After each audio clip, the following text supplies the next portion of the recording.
All right. I'm going to continue to monitor our waiting room as this masterclass proceeds, but I would like to get going. Hi, everybody. Welcome. My name is Brian Fontaine Isaac. I am the artistic director here at Encore Creativity for older adults, and I am so excited to welcome you to our very first class in our masterclass series. We're starting with a bang today, and I'm excited to introduce to you Gerrod Pagenkopf, who is the Assistant Music Director of the world-renowned, award-winning Chanticleer. Today's masterclass will be 90 minutes, 90-minute presentation, and Gerrod is going to bring his expertise and his experience to you as encore singers and touch on a few very practical topics, which may include warming up and cooling down the voice and the body, accessing the upper range of your voice, reducing tension while you sing, and singing in a mask, something we're all unfortunately interested in learning. And Gerrod, I know, comes with a wealth of experience and will share some other parts of his toolkit that he's learned to apply to his own voice for sure during the session. And we'll also conclude with a live Q&A session. So what I would encourage you to do throughout the entire masterclass is to stay muted unless Gerrod asks for some verbal dialogue, and to pop any of your questions that you may have into the chat. I'll be here to monitor the class throughout, and as we get towards the end of the session, I'll call out those questions for Gerrod. So before we get going, I want to tell you a little bit about Gerrod. Gerrod Pagenkopf is the Assistant Music Director at Chanticleer, an award-winning men's a cappella ensemble known around the world as, quote, an orchestra of voices. And if you've ever heard them, you know that that is absolutely the case.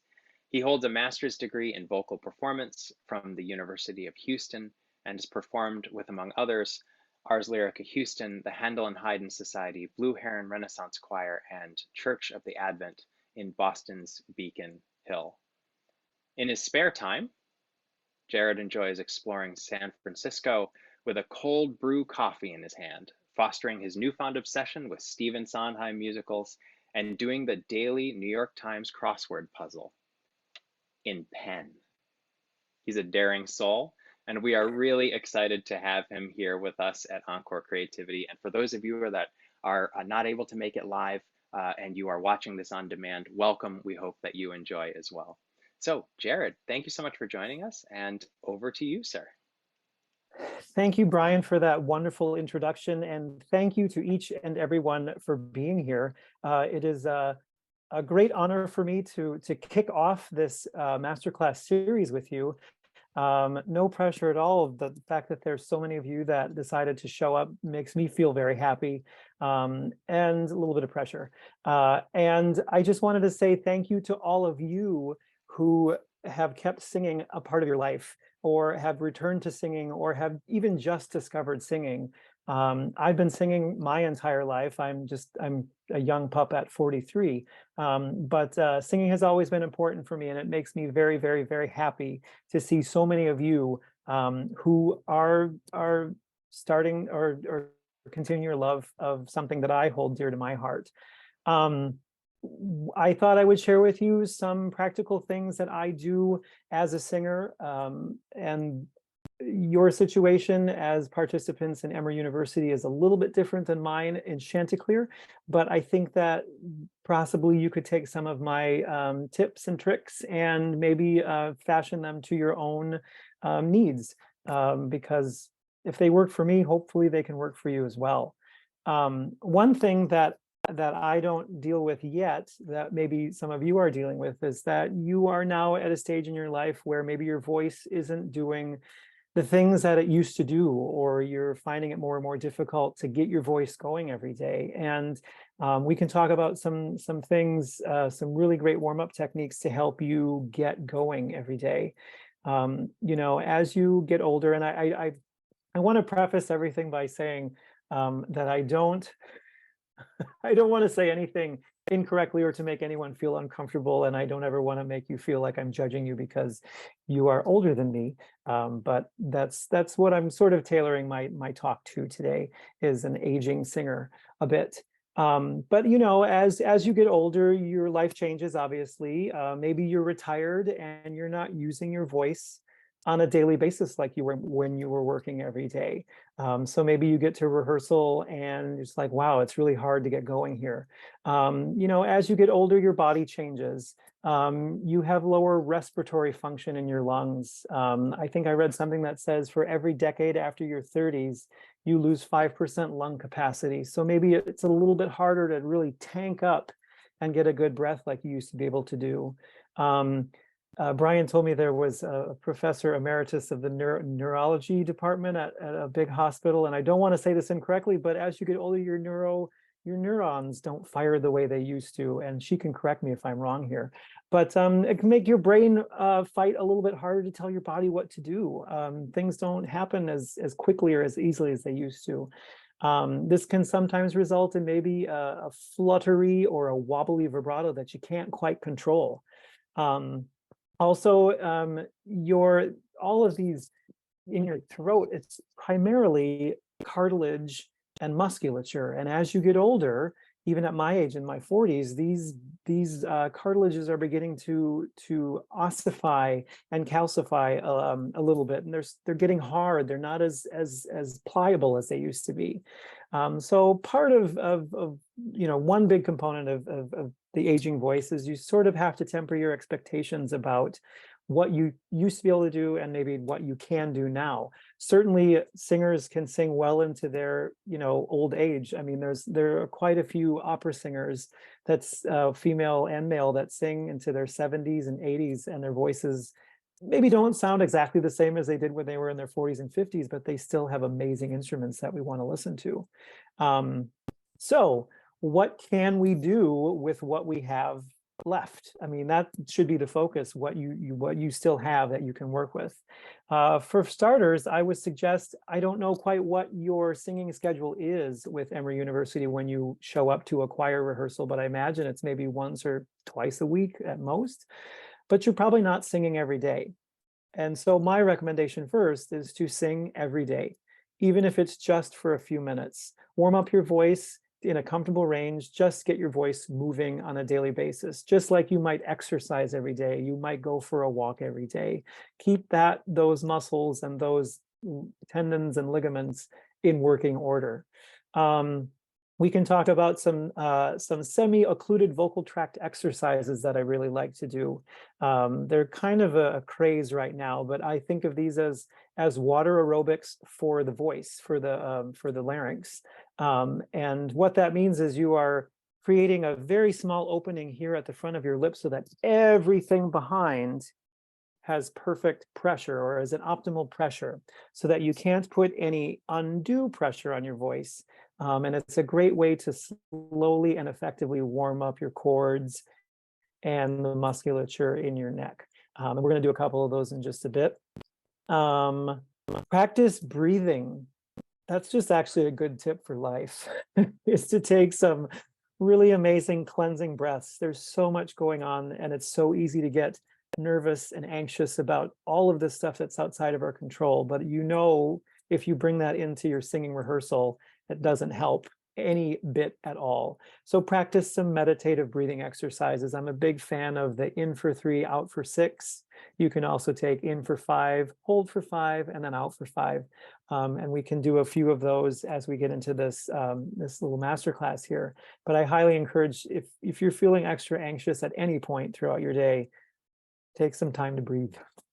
Another thing you can do, if you don't have time to do those things, read aloud. If you read the newspaper every morning, choose 1 or 2 articles just to read aloud in a very comfortable voice, trying to avoid, you know, talking down here in a vocal fry, because that's actually not terribly healthy, but in a very comfortable range. I wish I had something to read for you here, but I think you get what I mean. But even if you read for 5 minutes, maybe you could read your partner something interesting that you're reading online. I don't know, just something to get your voice working. And I mentioned this earlier, go for a walk. Take 5-10 minutes to just take a brisk, healthy walk. That's good to get your body warmed up. It's good to get your breath moving. A breath, obviously, you've probably heard this a million times, but your breathing is your gas tank, and if you have to get those muscles working as well. And then, of course, just some big life things is keep your psychological and biological ages young. Meditate, eat well, get enough rest, do some amount of exercise. And if you can lead some kind of a healthy lifestyle like this, I guarantee you it'll be easier to get your voice warmed up and going every day. So if I was going to do a warm up, I have found, well, let me just start here. When you show up to choir rehearsal, you maybe spend, I don't know, 10, maybe 15 minutes doing a big group warm up. And you're probably like doing some humming, and maybe you're doing lots of scales and arpeggios, and you're just like all singing together. And that's fantastic. But have you ever walked away from one of those warm ups and thought, I don't think that was a warm up. That didn't warm me up at all. And this is no disrespect to the choir conductors in the room. But a choral warm up, in my opinion, is different than a personal, what I need to warm up my voice warm up. So well, I should also say in Chanticleer, when we have rehearsals or sound checks before concerts, we don't do a group warm up. It's just assumed that we will show up ready to sing. So I have to take it upon myself to warm myself up. Now we will obviously work on like tuning exercises and stuff like that when we get into the rehearsal room, but there's no like la da da da da da da da dum bum bum ya da da da da da da da dum, which are great. Those are great exercises, but for me they're not terribly effective. So my first tip about warming up is take as much time as you need to feel warmed up. One thing that I have had to find out in my own journey of singing and warming up is knowing when I've warmed up enough and when I've gone maybe just a little bit too far and I'm starting to wear myself out. So I would encourage you to play around with how long you need to warm up. If you only need 5 minutes, you're a rock star. If you need 15 or 20, that's fine. This is your time, so you do what you need to do. So the first thing I always start with is breathing. So I will probably do some easy breathing that I mentioned. 15 into an element.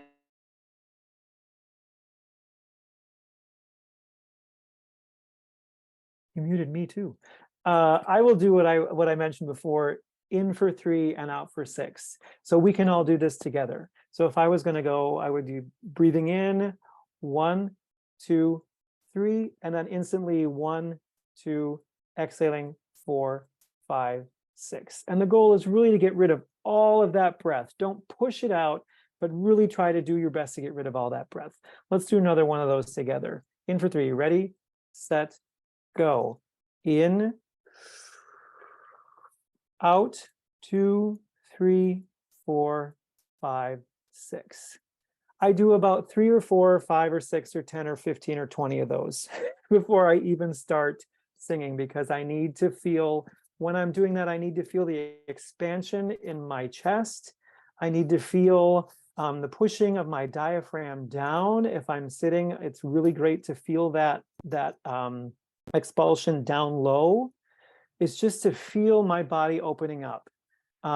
There's another one you can do. That's, I said, the breathe for 5, hold for 5, breathe out for 5. And I'm not a huge fan of that because I don't like to hold my breath.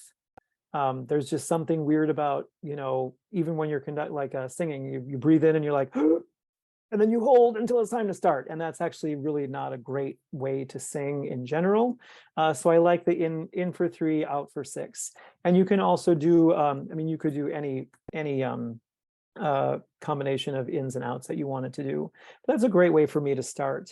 I also tend to try and do some light stretching as I'm doing these breathing exercises, some rolling of the shoulders, just really easy, and rolling of the neck.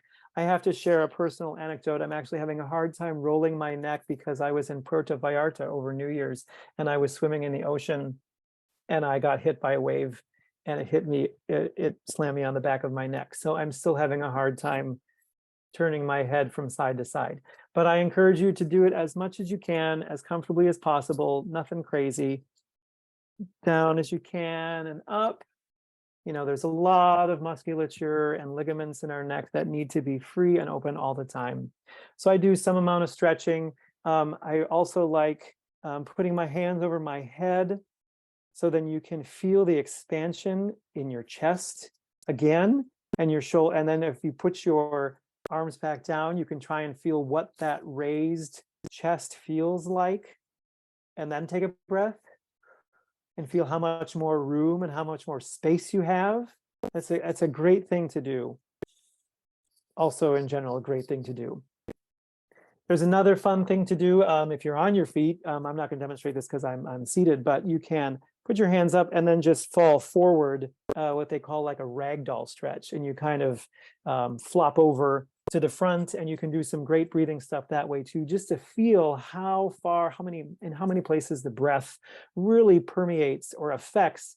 I mean, obviously the breath, is only in your lungs, but that expansion of your lungs really has an effect on a lot of different parts of your body. And so it's great to feel all those things before you start singing. So after I've, breathed a bit and stretched a bit, then I'm going to start really easy.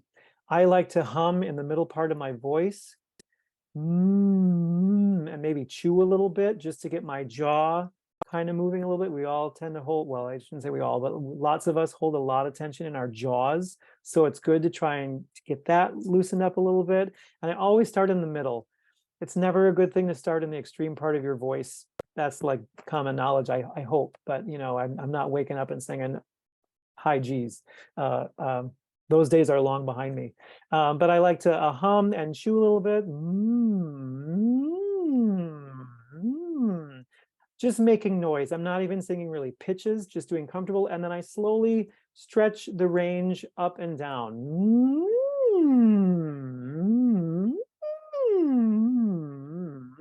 Just really getting my vocal cords just to stretch out a little bit here and there as much as is comfortable for me.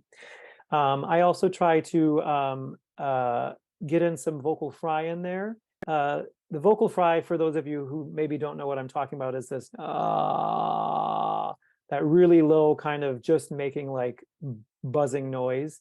In general, we're told to stay away from doing that, and that is a really it is hard on your vocal cords, but if used effectively and smartly in a smart way, it can actually be a good way to reset any tension you might have in your throat. It's kind of a way of wiping the board clean, so to speak. So if I've been singing up here all day, I might take a couple seconds to just go,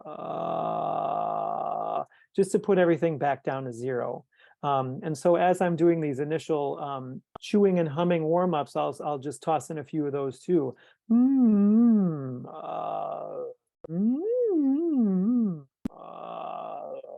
And eventually I'll try and do more extreme parts of my voice.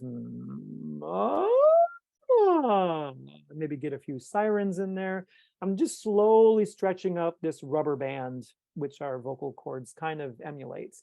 And then after that, after I've done a few of those, I might incorporate a few semi-occluded vocal tract exercises. We've come to the best part of the show. Just kidding. Sometimes these are called straw exercises. I don't know if any of you have ever heard of these straw exercises, but that's a semi-occluded vocal tract. We're creating a very narrow tube here in the front, a very narrow opening, which keeps everything in the back. And all I do with this straw, P.S. this is a compostable straw because I am in California after all, and we don't plastic. But I'm gonna just buzz into this straw. So if I was gonna go,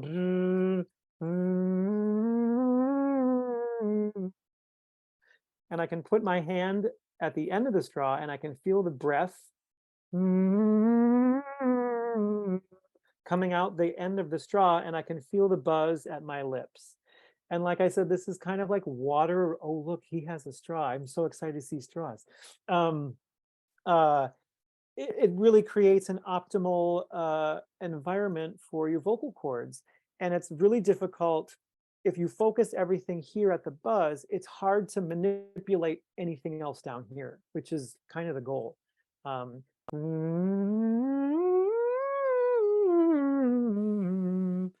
I wish I could like cut my face off so you could see what's going on here, but The answer is nothing. There's nothing going on here except what needs to happen. But I start out easy with these things and kind of explore my range with these. If you want to go next level, you can get a glass of water, put the straw in the water.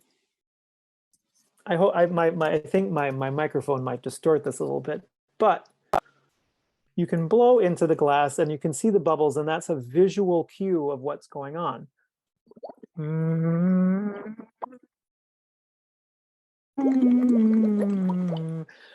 Now, I didn't do that great. The goal is to keep the bubbles consistently going, and that means your breath is effectively coming out. That is a better way to say that. But anyway, the bubbles should be consistent, and that's like visual, external proof. We as singers have so few things that, so few external cues to know if we're doing something incorrectly or correctly. And this is one way that you can see if you can keep the bubbles consistent and your sound doesn't change, that means you're doing it correctly. I am someone who needs external cues, and it's frustrating. Yes, I am humming through the straw. So I start the breath first, start my breath going.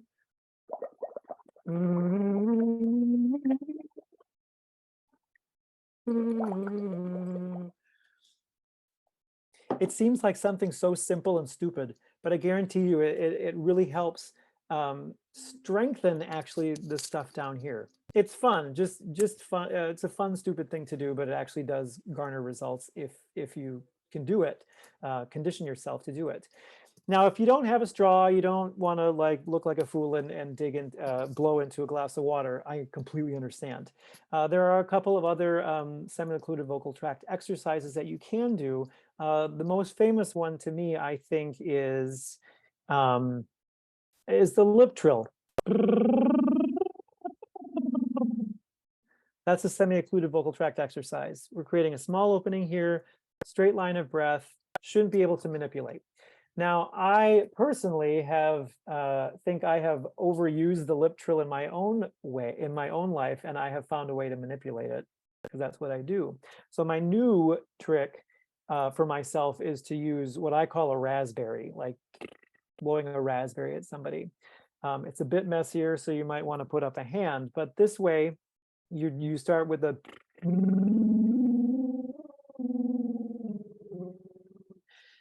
and I'll tell you, I like that better. It is messier. You get a lot of spit all over the place, so maybe you don't want to do it in the presence of others or put up a hand. But it helps me get my tongue out of my mouth. With the lip trill,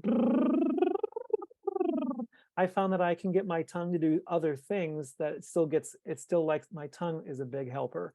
And frankly, we don't need our tongues for that. But this exercise, your tongue is out, it's down, it's like out of the way and creates a nice big space in the back of your mouth. You can also do it so that you're buzzing on the top part of your tongue. That one I don't like as much.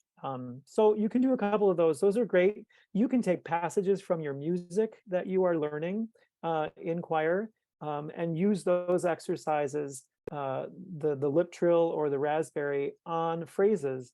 And I can guarantee you that if you can do those phrases on a lip trill or a raspberry, whatever you do to condition yourself to sing it like that will have a direct application into your music. You might find that you have more breath than you thought you could ever have.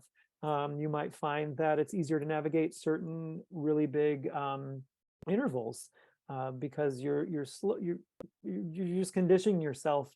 You're conditioning your voice to work in the optimal way that it's meant to. So I love those exercises. So after I've done a couple of those, then I'm going to start incorporating more scales, stretching my voice with scales and arpeggios, open up the mouth and do some vowels, some easy singing on vowels that I like. My favorite vowel is E. I know a lot of people like ah, but ah is like my nemesis vowel, so I don't like to warm up on it. And so then, and over the course of my warm up, I'll do more singing, more intense singing. And then maybe add in some articulation exercises like just anything, tongue twisters or things like that, just to get your articulators, your tongue and your lips and your teeth working. And that kind of a warm up might take me 20 to 30 minutes, depending on the day of the week. Monday morning's warm up is usually a lot longer than Friday morning's warm up. But you just kind of have to assess where your voice is. I never try to over sing in my warm up. I only do what's comfortable. It's because when we are rehearsing in San Francisco for Chanticleer, we're singing 4 hours a day. So I have to make sure that I'm warmed up enough to be able to sing for those 4 hours, but not so warmed up that I get past the first hour and I'm tired, vocally tired. Which leads me sort of to my next topic is the importance of cooling down after you've been singing. For those who might only be singing for the one rehearsal that you have in a week, you might get to the end of the rehearsal and think, gosh, oh my gosh, I'm so tired. Like my throat hurts and my voice is tired. I'm all bound up and tense and everything. And I only found this out a few years ago, but the importance of cooling down. Athletes do it all the time. And singers are vocal athletes, so it only makes sense that we would have to do some kind of a cooling down regimen. That's the word I'm looking for. A cooling down regimen to make our voices more responsive the next time we want to use them. If you think about instrumentalists, all the cleaning that they do after they're done working with an instrument, they wipe off the strings, and the wind instruments will, blow the spit out the valves and put their swabs through the barrels and everything like that. And we kind of have to do a similar kind of thing. The great thing is that it's mostly all the same stuff that you would do in a warm-up, just a little bit less intense. So my first tip for you in your cool down regimen is to keep on drinking water. We expel a lot of air across our vocal folds when we are singing, and singing is a very naturally drying activity, and which is why people are usually all drinking water while they're in rehearsal. But that doesn't end when the rehearsal is finished. So I encourage you to continue to drink water as you finish singing. In fact, I'm going to take a sip right now. So what I do as a cooling down, and this is great, I'm actually going to do it because I actually had rehearsal today and my voice is a little tired. So I'm going to do this cooling down with you. I'm going to do the same thing that I was doing before with the semi-occluded vocal tract exercises. I'm going to do some lip trills and raspberries in a very comfortable part of my range.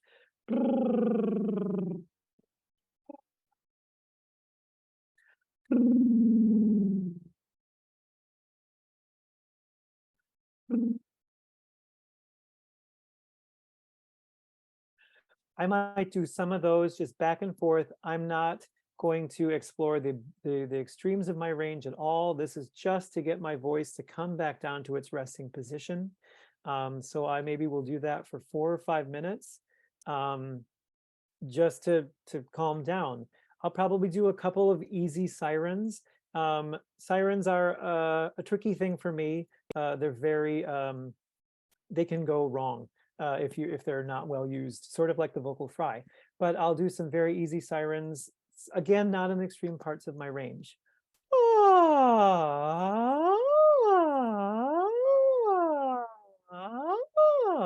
Just whatever is easy. And I know that my voice is probably going to cut out in certain parts, and that's okay. I'm not going for beauty right now. I'm not going for pristine singing. I just am going to cool down. So only as high or as low as you can. I'll also do a couple more vocal fries as well. Maybe take some sirens down to a vocal fry.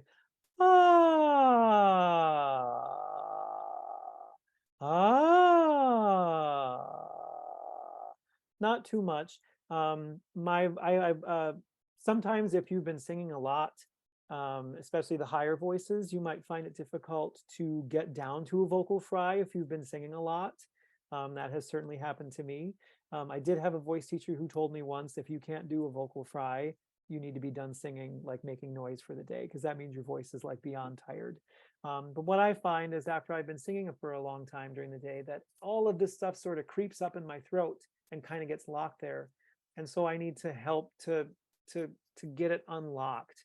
and the vocal fry is a good way to do that. But if I can't do it, one thing is just to do sirens, easy sirens down to it. So ah, ah, and hopefully you will get to a place where you can relax enough that your mechanism will sort of, I keep on saying locked up or unlocked. It's not really locked up, but you will be able to release enough tension to open up those muscles and be able to do a vocal fry. And then keep on breathing. Don't, like, it's great to do, like I said at the top of this master class, take some time to do some breathing. So after I've been singing a long time, good to just take some relaxing breaths in through the nose and exhale out, for as long as you feel like you just need to calm down. Calm your mind down, calm your throat down, calm your body down for a little bit. There are a couple of other things to do. If you're feeling specific tension in your throat or your neck, we can do some laryngeal massage to release some of that. There are a couple of exercises that I find helpful. It's just to look like I was going to choke myself. I'm not going to choke myself, but to put your thumb and your forefinger kind of on the side here, and then you're just going to do kind of like a heart shape down to this divot in your neck here. I know that there are anatomical names for all these things, but I don't know what they are. But you're just going to do kind of like a heart shape down like that, and you can go back up. And you don't want to squeeze too hard, whatever just feels nice to you. And those are good ways to kind of release some of these longer muscles and ligaments that are kind of go up and down here in your throat. I also like to stick my tongue out and then put my thumb kind of up in there. Sometimes your tongue doesn't want to come out that far. But it's good to dig up in there and feel any tension you might have at the base of your tongue. The tongue is sometimes the silent culprit. I said that earlier. My tongue likes to help out, especially when it doesn't need to. And so I've really been on a journey this last couple of months to really try and figure out what it is my tongue is trying to help me do. And is it helping? Usually not, but it's good to do some tongue release exercises. Another thing you can do, maybe in the privacy of your own home when the cameras aren't on, is to like actually grab your tongue and pull it out of your mouth with a washcloth. Yeah, exactly. Just give it a good yank. And you will find that there will be a lot of resistance, obviously. But if you hold it there, I usually take a washcloth and do it in the shower where no one can see. And just grab it and see how long it takes for it to just release, to just let go and relinquish control. I hold a lot of control in my tongue. And sometimes I just need a reminder to let it go. And you can kind of pull it out to either side, but those are good exercises to do as well to reset. Another good thing to do in your neck, I'm sorry, I'm going back and forth here, but is to, what do I do here? Sort of put like this, and then I can just sort of push my entire trachea over to the side. If you don't want to push it, you can turn your head in the opposite direction, only as is comfortable for you. Sorry, I'm probably getting away from my microphone or putting something in front of it, but only as is comfortable enough for you. Like I said, as you get older, a lot of these things begin to ossify and calcify, so they might get a little harder. They might be a little bit more rigid than you're used to. So you never want to push too hard. This can all be just real relaxing. You can kind of see, you can push as I'm pushing back and forth. You can do a couple of those kinds of things just to really loosen up all of those muscles and ligaments that are in your throat. I also worked with a therapist who recommended these things called lacrosse balls, which you can kind of put on and just kind of roll around. I also have a personal massager that I will sometimes use on a low setting, especially on the back of my neck here. I also hold a lot of tension in these muscles that kind of go up the back of your neck into the base of your skull, because I like to grab there when I want to be in control. So it's great to massage all of that tension out as best you can. And it feels good too when you do that. Yeah, take care of your neck, I guess, is another thing. So that's basically what I do as a cool down. Something like that might only take me 15 minutes, especially after a concert. That could be something that I could do while I'm changing out of my tuxedo and getting ready to go back to the hotel or do it back in the hotel. So say that you sang a concert, maybe you have another concert tomorrow night, but you have, you're like, what do I do when I get into concert weekend? I got big performances and I need to be in my best vocal shape.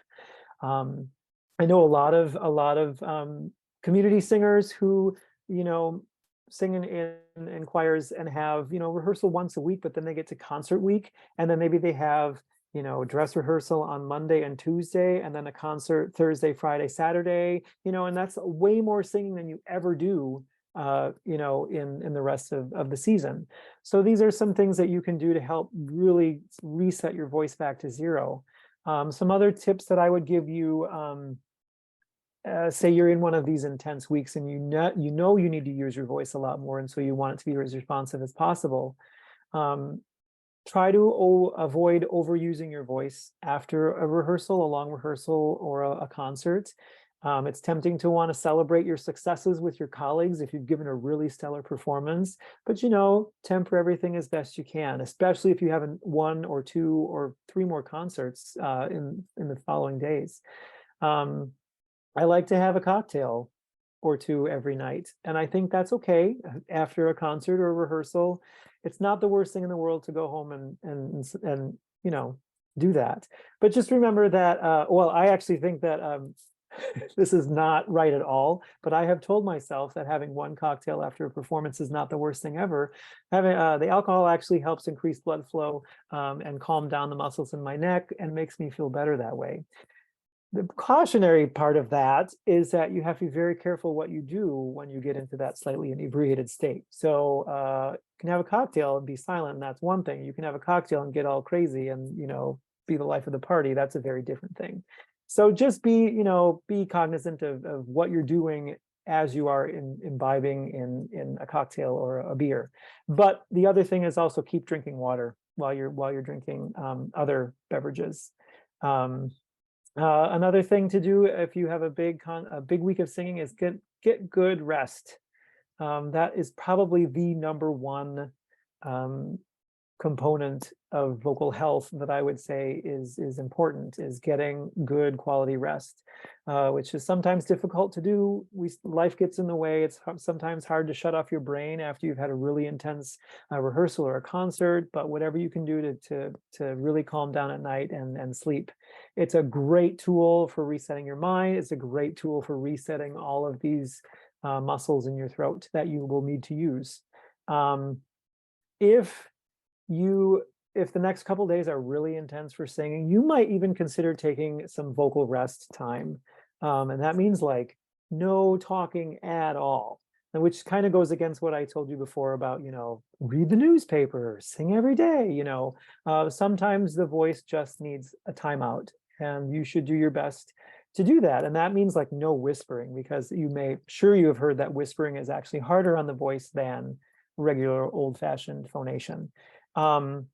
So vocal rest would mean like don't talk on the phone, don't talk to your partner or your neighbor, or if you can even avoid it, I would avoid coughing or clearing your throat, but sometimes that's not possible. And then what I would say, if you come off of a period of vocal rest, say you can take a whole day off of vocal rest, that's great. Then when you do your warm-up the next time, remember that your voice might be starting from a slightly different place, a slightly more rested place. So you might need to take a little bit longer to get it going again. Do a few more breathing exercises, do some more sirens, easy lip trills, that sort of thing to get it going again. And don't get frustrated if that's the case, because you actually let your voice do that for a reason. So I would say there's a lot of talk about if you've been singing a lot and you're like, get done with the rehearsal and you're like, wow, I'm really tired. My voice feels really fatigued. I feel like I should take something for this, like not alcohol. I would avoid taking anti-inflammatory medications unless it's absolutely necessary. If you do have to reach for something, ibuprofen is probably the best, because it doesn't encourage vocal hemorrhaging the way that Tylenol and aspirin do. Obviously, if you can't take ibuprofen, then you have to find out something better to do. But I think that if it's possible, vocal rest and lots of hydration and physical rest are much better, more time-consuming remedies, but have more long-lasting effects, more long-lasting positive effects than taking anti-inflammatory medications like ibuprofen. And my last piece of evidence of health would be drink tea. If you don't like drinking water, drink tea. Drink juices like apple juice. Low acidic juices like that are really good for lubricating if you're feeling a little hoarse or dry. Suck on a lozenge. Ricola, the regular brown Ricolas that taste horrible are my favorites. Avoid menthol type things because menthol can be drying. My absolute favorite thing to do is to eat ice cream, though, after I've been singing a long time, because it does absolutely nothing for my throat, for my vocal folds, but it makes me feel better. And I think that it does cool me down a little bit. So those are things that I think you could maybe incorporate if you have an intense week or a weekend of singing. In general, things I had mentioned earlier, drink water throughout the day. We tend to drink water primarily, well, I don't want to say this. I know that I get in the habit of drinking water mostly at rehearsal. Like I got a water bottle on me all the time and I'm chugging. But water, unfortunately, the way hydration works, it takes a long time for your body to incorporate all that hydration. So it's better to sip water throughout the day all the time than it is to chug, a glass of water before a rehearsal. Because most times you're not going to get the effects of that water until much later, and it might make you burp a lot. I know drinking a lot of water at once makes me want to burp, so that's not good. So in life, it's probably good to hydrate, just be hydrated as much as possible. I'm a big coffee drinker, as Brian said in my bio. I love cold brew coffee. Unfortunately, I'm at an age now where I can only have one of those a day because of all the acidity and the caffeine. Gosh, who thought that caffeine could be a bad thing? It's really frustrating now. I'm learning this, but 1 cup of coffee a day is not bad. I'm not saying you have to stop drinking coffee all the time, but you have to temper it with some other non-caffeinated liquid like water.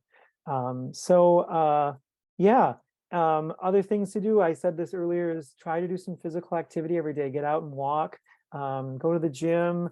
I live in a square, and there's a square right outside my window here in front of me, and I see the elderly ladies doing their aerobics every so often, and I feel like I should get out there and join them sometimes, especially when I don't feel like doing anything. But it's good to be active for so many reasons, not least of which is because we need our bodies to be as fit as possible when we want to sing. Avoid the bad stuff like smoking and too much alcohol, obviously just for health reasons. And get a good amount of rest. I already said that. And take care of your psychological self. I'm learning the importance of meditation and just really taking everything down to zero. I had a good friend who said, just take it to zero. Just go. And I was like, what does that even mean? I don't have time to take it to zero. But I have found that if I take 5 to 10 minutes out of my day, especially if it's a very stressful day, I find that sets me up better for the rest of the day, and it makes me a more pleasant person to be around. That's for sure. So even if that's, maybe you have a meditation regime that you like to do, it's not a regime, it's a regimen, a meditation regimen that you like to do. I like to listen to calming music, turn off the news and unplug for a few minutes, because there's so much going on that just makes us so anxious all the time. That's sort of my life vision of what it is to sing, and what I have found that helps me sort of get out of some trouble spots and helps set me up for success. Chanticleer is a very stressful singing job. We're using our voices all the time, and so I need to be at my best, like from the minute I step into wherever I'm doing. One of the things that I was asked to speak about today is singing in a mask. And I want to applaud all of you for your diligence in singing in a mask. I will admit that Chanticleer, we don't sing in masks currently, unless we're doing a collaboration with another group.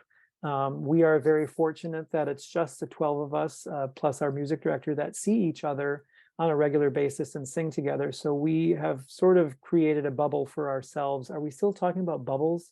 I think that's kind of an obsolete term in regards to this. But I understand that, you know, for the demographic of Encore University, and if you are only seeing each other, you know, sporadically, and you're carrying on with your lives, you know, on a day-to-day basis, it's still, singing in a group is still a touchy subject for a lot of you, I'm sure.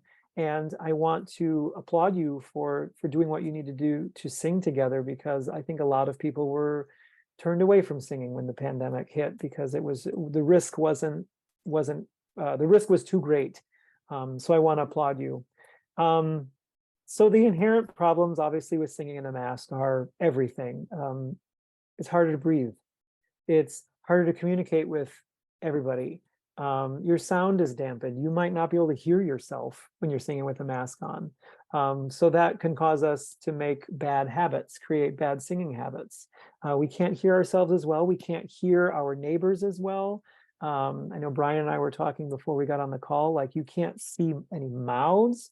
And I'm sorry, but like, that's like more than 50% of your face is your mouth.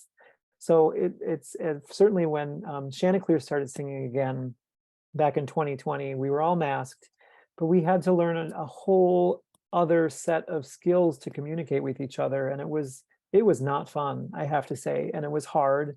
But now that we're not without the masks, it makes everything so much easier, actually. The benefits, I think, of wearing a mask, and this is more so for in everyday life than with singing, is that I do feel a sense of protection when I wear a mask. I still wear a mask when I walk into the grocery store, just because I don't know what people are carrying around with them, and I can't afford to get sick. Whenever Chanticleer travels, we still wear masks in airports and on airplanes as a safety precaution. And just in singing, when I wear a mask and I have something across the bridge of my nose, that resistance there reminds me to think of this buzzy sound that I want to try and have when I'm singing, which is this kind of forward singing. It's not necessarily nasal, but it does kind of resonate here. And if I can feel that little thing that you have to pinch down, if I can feel that buzzing, I know that my placement is in a better place than if I'm trying to create a big sound down here. So the mask does have some tiny benefits. Oh, and also wearing a mask in everyday life, you're creating a more humid breathing environment for yourself, especially for those of you who live in dry climates in the wintertime, like the DC area or in New York, or maybe not so much down in Southern California. But I'm from Wisconsin originally, and I was there for Christmas, and I was like, oh, it's so dry here, I can't handle it. So I would just put on a mask and breathe for a while, just so I get some humidity into my system. And it helps a lot. I really have to say it helps a lot. So I've had the experience of using a couple different kinds of masks in my singing with a mask. When we first came back to singing, I used one of those big singer masks, the big bulky ones that kind of came out to here and was like a huge, I don't even know how to describe it, but it was really big and it had a big space for my face, for my mouth. I didn't like that. It was very heavy on my ears and usually would fall off of my face. It came out so far with such a protrusion that I couldn't actually see my music unless I was facing straight down. So I encouraged bad posture habits by using that mask. And I felt like I had no communication with my colleagues because they couldn't see anything below, you know, my eyelids. So I really was happy to stop singing with that mask. It also created a really weird sound. It was made from kind of a canvas material, which really dampened the sound, and I didn't like it. So I was very happy to get rid of that mask. Luckily, I didn't have to wear it too much, but I know I created a lot of bad habits. The two masks that we go back and forth between now are these kind of duckbill masks, which I affectionately call the duckbill mask, these N95s that are sort of medical grade. These are great because you get a great seal. So if you're really worried about, particulates coming in or going out, this one gives you a really great seal. I find this fabric to be very thick, and so the sound is really dampened, and I feel like I have to work a lot harder to make a sound that will be heard. Sort of a vain reason I don't like wearing these masks is when I breathe in, uh, you can see it caves in when I breathe in, and I don't want people to see when I'm breathing, especially if I have to breathe in the middle of a phrase, which I do all the time. So this mask, I'm very self-conscious when I'm wearing this mask singing, but I know that it's a very good, safe mask to wear. My favorite mask to wear is what they call the KN94 mask. This is the one that has the kind of the bridge that goes atop and then the flat thing here. I like this mask the best. I like this mask the best. It's lightweight. I don't feel that the material dampens my sound too much. It's got this nice kind of bridge thing that I can adapt to my nose so I can feel that buzz in my nose. And it gives me a good range of motion with my jaw, which I know I use too much when I sing, but it's good. And it doesn't hurt my ears. There's the other N95 mask that's kind of pointy. That's not duckbill. It's kind of the straight up and down one that has the two ear loops. And I don't like that one because I find that one just comes down as soon as I open my mouth to sing. And so I basically spend the whole time putting it back up. So there are times when we sing, when Chanticleer sings, like I said, if we do a collaboration where we do have to sing with masks on. It's not ideal, but I do it. I just pay closer attention now to what I'm doing when I'm singing with a mask on. One thing I've learned, which I wish I would have known when the pandemic started and when we had to start singing with masks on, is I wish that I would have gone home and sung without the mask for a while, because I didn't do that. And every singing moment I had was with a mask on. And so I learned to sing with a mask on and never felt what it felt like to sing without a mask on. And one of the best parts to me about wearing a mask now is what I feel when I sing without the mask on, if that makes sense. It's like all of those habits that I was struggling to kind of not do, I don't do. And it feels so much easier to sing. It feels so much more satisfying to sing. And it makes me forget all the bad stuff that I was thinking about while I was wearing a mask. So there's a bit of a psychological component there as well. So that probably doesn't shed very much light on your own journey for singing in a mask. I guess my number one tip would be when you go home from rehearsal, when you do your cooling down exercises, is do them without a mask on, just so that you get the sensation of what it feels like to sing in a very natural sort of way. That sort of does it for everything. I just gave you a whole lot of information and tips and stuff. And I guess we can maybe open it up to questions if you think there might be some, Brian. Yeah, absolutely. Thank you, Gerrod.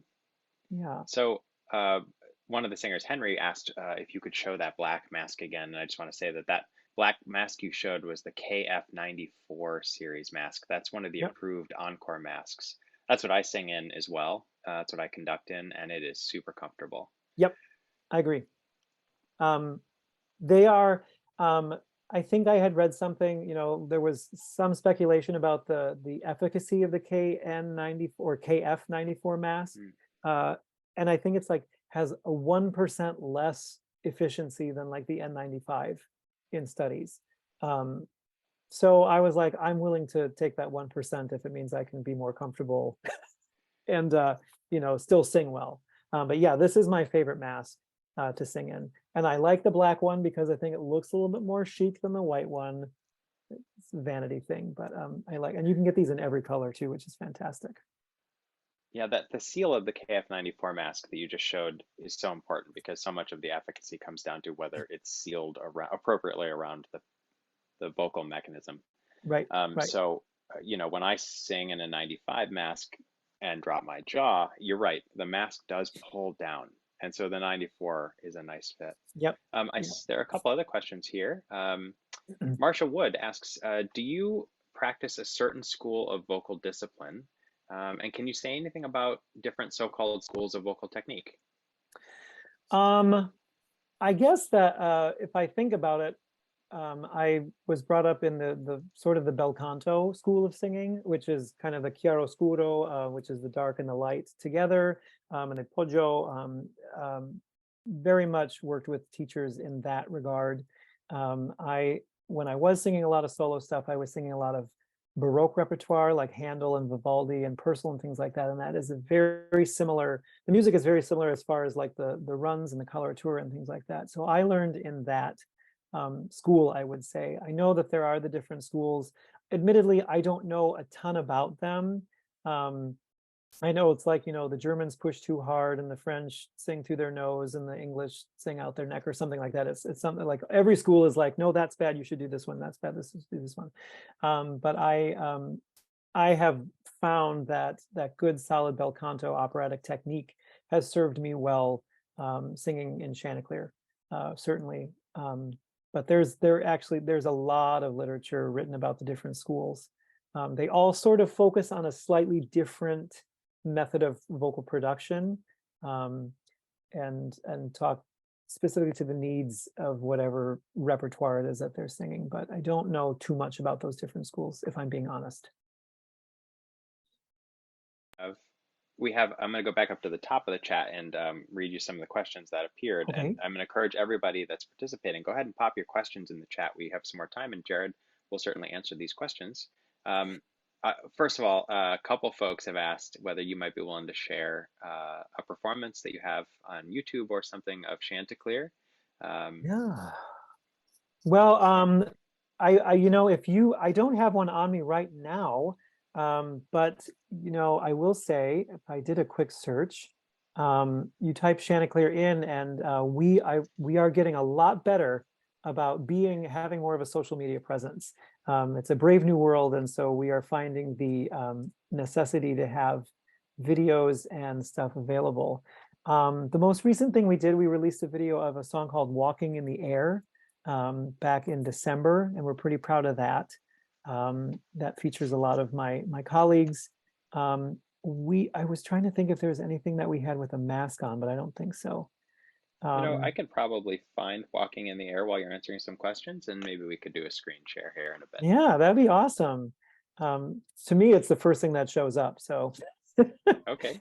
Yeah, you type in Chanticleer on YouTube and you'll get a bevy of videos, which is cool. So Karen asks about straw phonation and wants to know whether the size or the diameter of the straw makes a difference. Does it matter what type of straw? It doesn't. It's easier. The bigger the straw is, the easier the exercises are to do. So the goal is you maybe start with a standard size straw, or I know that there are some straws that are a little bit bigger in size, like the boba tea straws. Those are really big. You could use those if you wanted to, but the bigger the straw or the bigger the opening, the easier it is. And so the goal is that you get down to like those little cocktail stirrer straws that are like basically just a flat piece of plastic that have a tiny, tiny little opening in them. And you should be able to do, if you can blow air through it, you should be able to do these exercises. And that's the goal. That's the end, is to get down to one of those. And that's like the most efficient use of breath while still phonating. But I think for everyday purposes, any size diameter straw is fine. Length, I don't think it really matters. And once you have done an appropriate warm-up, no matter what time of the day, how long does that warm-up last? If so, for example, if a singer warms up early in the morning in the shower and then has a rehearsal or performance in the evening, is that warm-up good enough, or do you need it to be closer? I would probably make it a little bit closer. What you could do is do a really good warm-up in the morning or when you have time, and then maybe do a shorter warm-up closer to your rehearsal. There have been times with Chanticleer where we will have, like for earlier concerts, I might do a good warm-up. Wait, what am I trying to say? Yeah, for earlier concerts, I'll do a good warm-up earlier in the morning. If we have like a 3 p.m. concert, then I'll do another warm-up at like noon so that I'm ready to go for the 3 p.m. concert. If our concert's not until 8 p.m., I might actually delay my warm-up until later on in the morning when I'm actually fully awake. I've done my crossword puzzle in pen, and I've had my cup of coffee, and I've sort of, relaxed a little bit. Then maybe I'll start thinking about doing the warm-up. But if you warm up your voice really well in the morning, it should last you a pretty good amount of time, especially if you are using your voice in other ways, like maybe you're going to work, or you're having card party in the middle of the day, or going out to lunch or whatever. It only helps, because talking in a very healthily way is also a good warm-up. It's a good way to keep using your voice. Great. And I do have your walking in the air Ooh, you want to queued watch up, it? but we'll do a couple more questions, and Okay. then if you could walk us through that performance, that would be great. Sure. Shelley and Richard are asking, what do you recommend for those of us who can't do lip trills or the raspberry? Ooh, the lip trill or raspberry. V. Can you do a V? Like the because you can go, or you can do the voiced TH, like that. Are those possibilities? Because those would also encourage your tongue to be out. Those are good exercises anyway, and give you good buzz, so you can feel it in your lips. Those would be my 2 suggestions if you don't like a lip trill or can't do lip trill. There is actually a guy in Chanticleer who can't roll his R's. So every time we do something that requires brrr, he has to do like da da da da da da. It's rather strange what he has to do. Teresa asks, should I sit or stand when warming up? Either.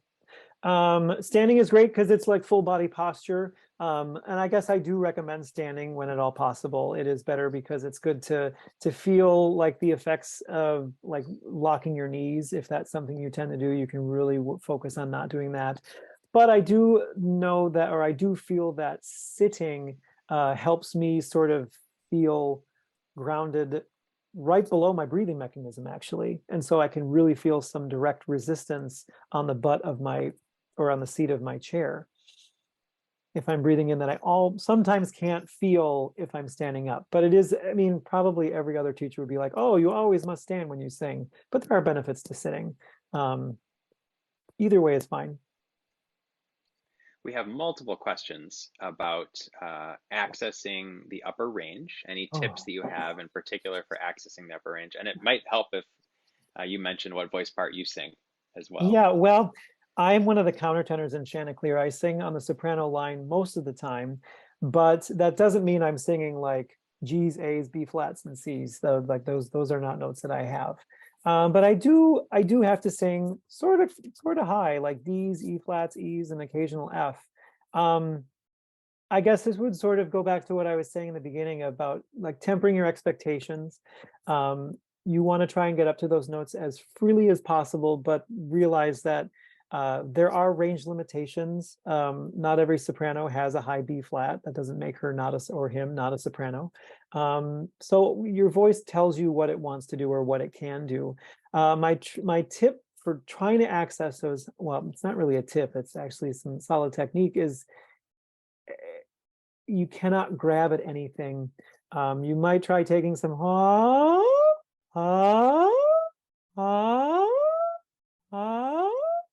like take sirens up, and trying not to grab anywhere in your throat. And hopefully you can find some way to make a sound up there and get in there. The teachers that I worked with said, when you get up there, you need to think tiny instead of, I gotta sing, I gotta use a lot of air and make a big noise to get a high note. But really you want to focus more on this kind of ping, this resonance, this buzziness, because that actually will get you more tone up there than just brute force. No soprano is using brute force, I know that. But it's a tough thing. And there are days when I don't have the high notes that I need. And sometimes they come and sometimes they don't. My voice sometimes feels like it's on a different planet from day to day, but I do try to ease up into it as much as possible. It's kind of like that stretching of the rubber band. Go as high as what feels comfortable, and then just try and creep up a little bit higher than that. It's a slow process, and I don't. It's a tough thing. It's a tough thing, and there's no quick tip for it. It takes a lot of work and diligence and paying attention and being free and tense and free and open. It's hard. It's not easy. That's a great answer. Thank you. Well, why don't we share Walking in the Air, a performance by Mhm. Chanticleer. Would you tell us a little bit about what we're going to hear, and then we'll answer a whole bunch more questions in the chat. Yeah, sure. So Walking in the Air is from a short wintertime video called The Snowman, which is an English, kind of the English version of, it's not a Christmas movie cartoon that I grew up singing, but there's a lot of people in Britain who did, or in England. And this is the big song from it. It was arranged for us by one of the members of the ensemble, Adam Ward, who was one of the soloists here. And features a countertenor soloist, Logan Shields, who I sort of wish he was here because he might be able to tell you a little bit more about accessing the higher notes, because he is our top soprano right now, and sings on the top. But it's a fun little video. It's not one of our more serious things, but it does require some serious singing. So I guess I won't say anything more about that. But Very it good. features everybody in a sort of a little bit different way. Thank you, Gerrod. And are you able to see Chanticleer Walking in Air on your screen? I am, yes. Okay, here we go.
Children gaze open mouthed, taken by surprise.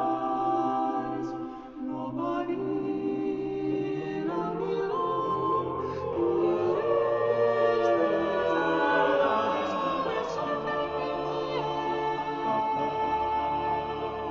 We're swimming in the frozen sky. We're drifting over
Well, that was lovely. Yeah. And we saw some familiar faces there for sure. Nice job. Yeah, So so that gives you, yeah, go ahead. it was a fascinating piece, obviously, male soprano solo. Hmm. How many voice parts in that piece? I think everybody was singing a different part. Hmm. So 3 bass parts, 3 tenor parts, 4 countertenor accompanying parts, and then 2 countertenor soloists, 1 alto and 1 soprano. And the gentleman who went, he's the one who arranged it for us. So Oh, very good. yeah, that gives you a taste of some of the kind of stuff that we sing. That's definitely on the lighter fare of what we do. No, it's not the serious choral music that we sing, but Yeah. can't all be Well, serious. I see a recommendation in the chat that I will second, and that's the Biebel Ave Maria. If you haven't heard Chanticleer do that, that's fabulous. And then a personal favorite of mine is Cell's Planets. Yep. Hmm. Wonderful piece. Yep. I'll pop both of those in the chat so that you can watch those later. John wants to know about the effects of drinking cold drinks versus warm drinks. Well, there's probably some science. Warm is probably better because it's better for your muscles and things like that. I don't really care to drink warm things, but I know that some of my colleagues like will not even look at an ice cube, and like anything they drink has to be room temperature. But I think that the cold, if it's too cold, it could have some like shocking effects on the musculature. I guess I tend to do more room temperature when I'm drinking water throughout the day. It's definitely room temperature. But if I'm like having dinner or something, I want cold beverages. I don't like hot stuff when I'm eating. So, and cocktails got to be cold too. You can't drink a lukewarm cocktail. Ugh. Unless it's a hot toddy. So, A couple personal questions for you, one of which is my favorite I've seen so far. The first one is, where in Wisconsin are you from? And the second one is, I'm just curious, but Pagenkopf translates to pagan head. Do you celebrate the solstices and equinoxes? well, I don't celebrate solstices and equinoxes more than anybody else does. But I mean, I do look forward to the days getting longer, especially now. But pagan is actually Pagan, not Pagen. I've heard a lot of different interpretations of my name, everything from the haircut of like a page boy to like a summer dress. So I don't quite know what the etymology of my name is, but as far as where I'm from, I grew up in northeast Wisconsin, just about 30 miles northwest of Green Bay. So I grew up on a farm in the middle of nowhere. Does talking in a higher register take pressure off the vocal folds? There is mixed, I've heard differing reactions to that. I was always told that, my first voice teacher said you should always speak up here. It's best for your voice, takes all the pressure off your voice.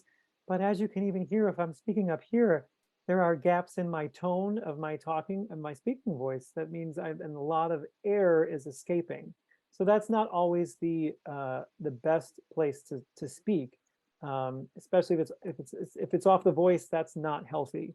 Conversely, speaking down here is not good either because you're putting undue pressure down here. So the best recommendation is actually to speak in the range of your voice that is easiest, that you don't feel any pressure here, yet you have effective tone.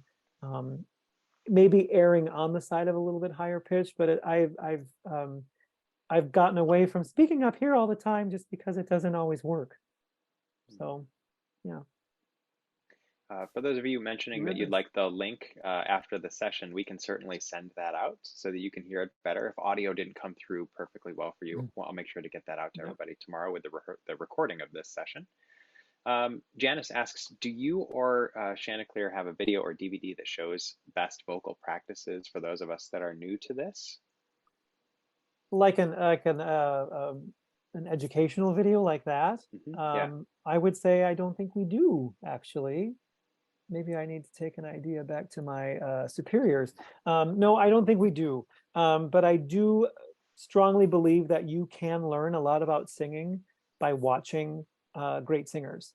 So I encourage you, Chanticleer has like we were just talking about, we do have a lot of videos on YouTube that are free, and you can see some really great singing there. You can also see some not really great singing there. Some people who do some really weird things to make sound happen. But I encourage you also to seek out um, uh, other groups that might, I think opera singers are usually the best to watch if you want to see really great vocal technique, because opera singers, especially if you're singing like at the Metropolitan Opera, you need a lot of solid technique, and there's a lot of great videos of opera singers doing their stuff. To watch them is really a masterclass in singing.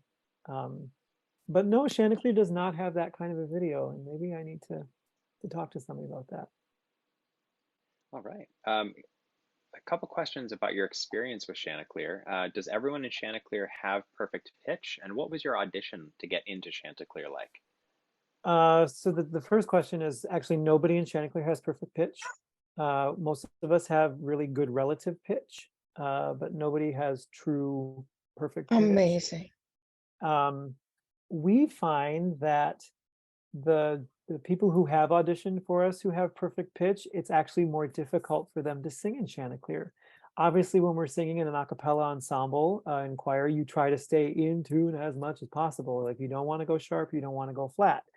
But the fact of the matter is, it happens. Little micro tuning events happen here and there, and we have found that people with perfect pitch can't always roll with the punches, so to speak, in the moment, and it's a very difficult experience for them. So that's not to say that perfect pitch is bad. It's not a bad thing, but it, in my opinion, is not the singer's gift that everyone sort of makes it out to be. And as far as the audition process, it's a great question, because we're going to be having auditions here in just a couple of weeks. It is one of the most intense audition processes I've ever been through to get into an organization. First of all, you have to send, or we ask our applicants to send pre-screening materials, which are usually due first or second week of January. We get anywhere between 60 and 85 submissions on a yearly basis, depending on if we have any needs. And you have to send 2 audio examples of an art song and maybe a non-classical song, like a folk song or a jazz standard or something from the American Songbook. And you have to send in a site. Our current music director asks people to take a piece of polyphony, a line from a piece of polyphony, and just sing their line. So sometimes it's like the Bird Mass for 4 voices or something like that, just to hear what your voice sounds like. That and some other accompanying materials. If we, from that pool of 85 applicants, we will choose between 8 to 12 singers to come to San Francisco and do a whole weekend of auditions, rounds of auditions, where they will sing for us in a recital type setting for everybody, all of Chanticleer, all the other auditionees, some donors and some friends of Chanticleer that we invite to come. And they love to come because then they like to have their little scorecards to see who sang what the best. But it's just to see what they are in front of an audience. And then the music director and I will do individual sight singing and ear training appointments with each applicant, where we will ask them to sight read a whole bunch of different styles of music, test their range, test their interval recognition skills. Tim will play a note on the piano and say, sing a perfect 4th down from this, or sing a tritone up from that. He will go so far as to play a few notes, and then he will say, sing the note that will make this a dominant 7. Sing the note that will make this a French augmented 6 chord or something like that, just to test their theory chops, which kind of blows my mind, because I would just crumble. And then there's something else we do in those. A few other ear training things as well. And then the best part of the weekend is that we do a full group rehearsal for about 4 hours with all of Chanticleer and all of the applicants, and we all sing together. We do sight reading and a combination of songs that Chanticleer knows and doesn't know, certainly nothing the applicants will know, and do various combinations of ensembles to see whose voices fit where. And how they stand up against who's currently in the ensemble. It's pretty intense, like I said, but it's really fun to see which applicants start to kind of flag as the weekend progresses when they can't quite, an hour 3.5 of the rehearsal, they just like, I can't do this anymore. It's like overload, information overload, but it's a great, we find that the applicants really have, most of them who can get through the weekend enjoy it immensely. It's a great way to meet people, make connections, and we have a good time too. It's good to see who can stand up to the rigors of this job, because it's hard. But yeah. Wow. So one of the great things about Encore Creativity is that we have no auditions to be a part of Encore Lucky. Creativity. That sounds like a very intense process. What age did you start singing seriously? And we have 4 or 5 more questions after that. And I want to make sure we get to them. We have about 6 minutes left with Gerrod. Okay. So if you have any of the last thoughts, pop them into the chat. I started singing seriously when I was about 20 or 21.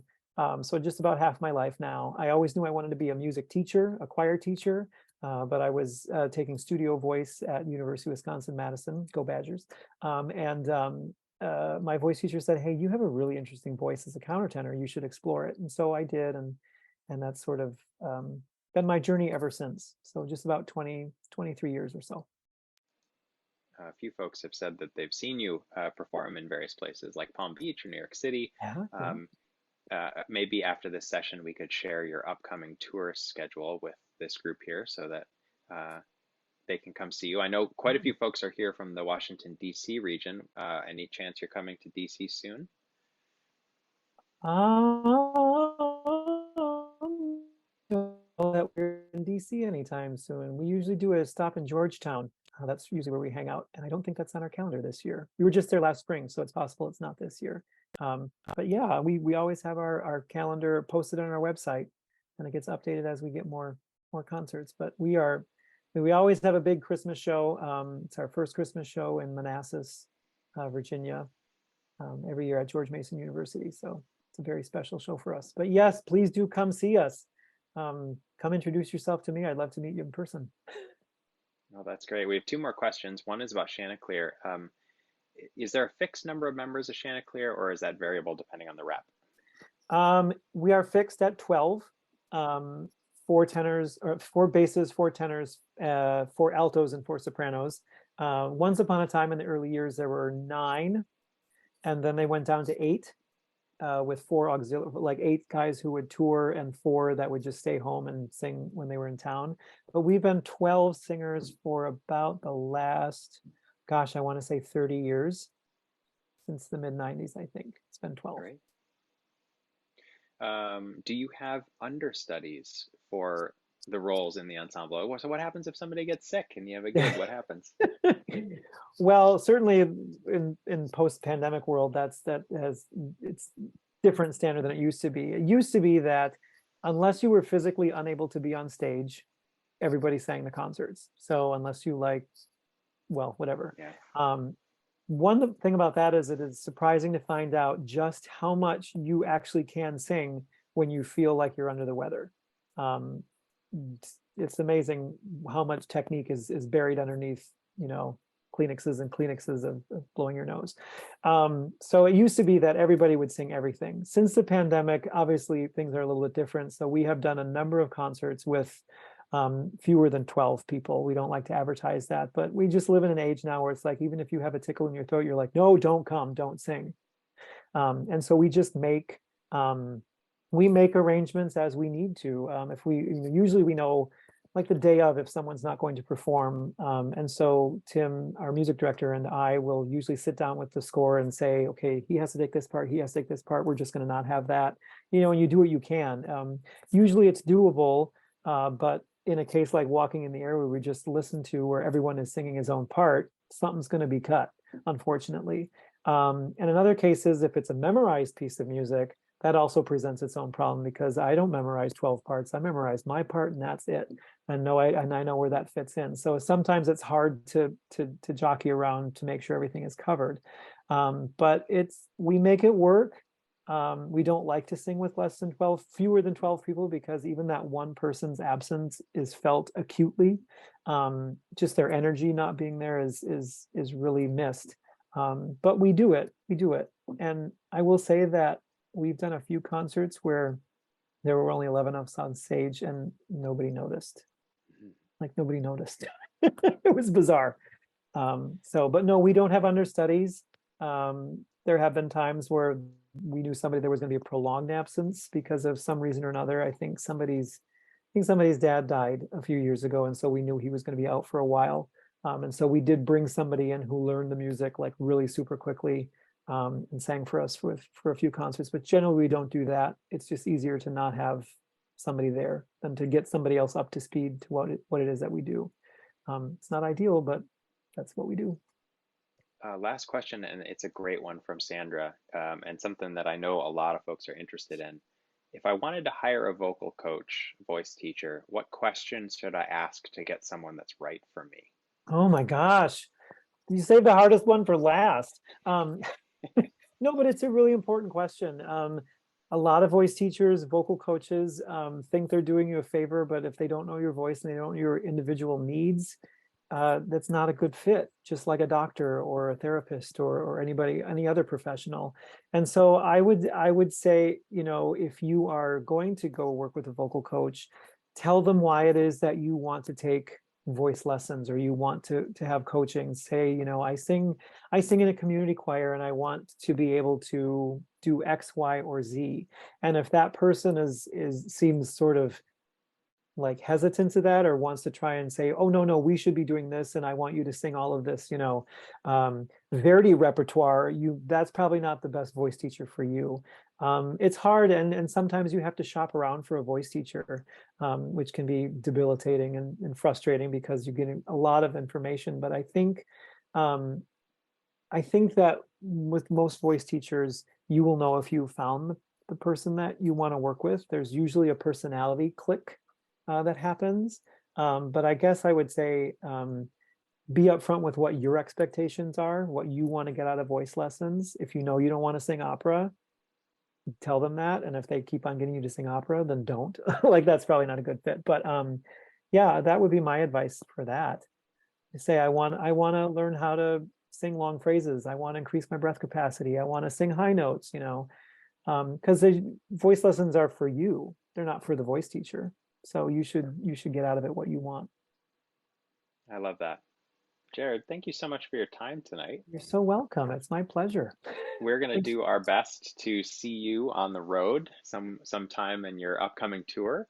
That would be awesome. Wherever you are in Encore Creativity World, I encourage you to go see Chanticleer. Check out their videos. We will certainly send out the recording of this masterclass to you all, and maybe we'll pop a few recommended listening links in there as well for everybody. So Gerrod, any final thoughts? Keep singing. Thank you so much for being here, and thank you for singing and for being you and for wanting to do this, because we need singers. We're very valuable people. So thank you for listening to me babble for the last hour and a half too. It's been wonderful. Thank you so much, Gerrod. And we You're will welcome. be sending out information about our next masterclass series coming up soon. You can expect one in February. So stand by for that information. Thanks, everybody. Have a fabulous evening. Thank you, everyone.